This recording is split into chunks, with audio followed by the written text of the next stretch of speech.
பள்ளி கும்மியாகும். கும்மி நம் கொங்கு சொந்தங்கள் ஒன்று கூடி ஆடும் ஒரு வகை நடனம். இது தொன்று தொட்டு வரும் நடனக்கலையாகும். குரவை என்ற கலையில் இருந்து கும்மி பிறந்ததாக கூறப்படுகிறது. கும்மியாட்டம் நமது பாரம்பரிய நடனமாகும் மற்றும் நமது கொங்கு வெள்ளாள பண்பாட்டையும் கலாச்சாரத்தையும் மேம்படுத்துகிறது. கும்மியாட்டம் கற்றுக்கொள்வதனால் அனைவரின் உடல்நலமும் மேம்படுகிறது, மன அழுத்தம் குறைகிறது, தூக்கமின்மை சரியாகிறது. இது போன்ற பல நன்மைகள் உண்டு.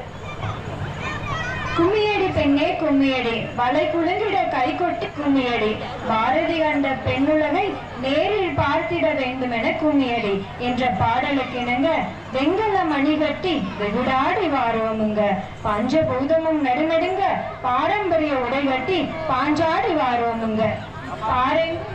வேளாண்மை பெயர் சொல்லும் வெள்ளாள வம்சமுங்க, வானதிர கேட்குமுங்க அங்க சலங்க சத்தம்.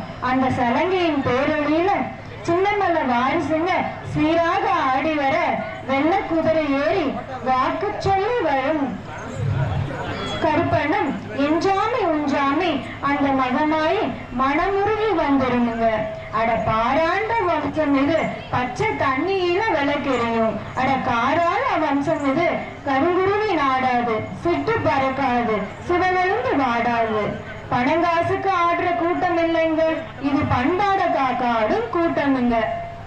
தேய்பிறை தேதிகளிலும் குறைவதில்லை நிலவின் அளவு, தேய்ந்த போதும் குன்றவில்லை புன்னகையின் வெளிச்சம். அதுபோல புன்னகை கலந்து இன்முகத்தோடு பாடும் இவரின் பாட்டு எவரையும் ஈர்த்துவிடும். உயர்து மௌனானந்தர் கலைக்குழுவின் கே சண்முகசுந்தரம் ஆசிரியர் அவர்களை வருக வருக என எங்கள் குழுவின் சார்பில் இன்முகத்தோடு வரவேற்கிறோம்.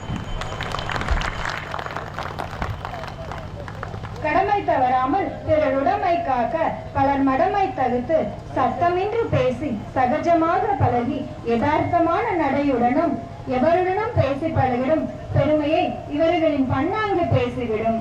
மௌனாந்தர கலைக்குழுவின் இணையாசிரியர்கள் திரு பி ஈஸ்வரன், பி செல்வராஜ் மற்றும் ஜி கனகராஜ் ஆகியோரை வருக வருக என வரவேற்கிறோம். கருப்பு மண்ணு பூமிதானுங்க, அதில் விளையும் பஞ்சு வெள்ளை பாருங்க. அதுபோல எங்க பேச்சுல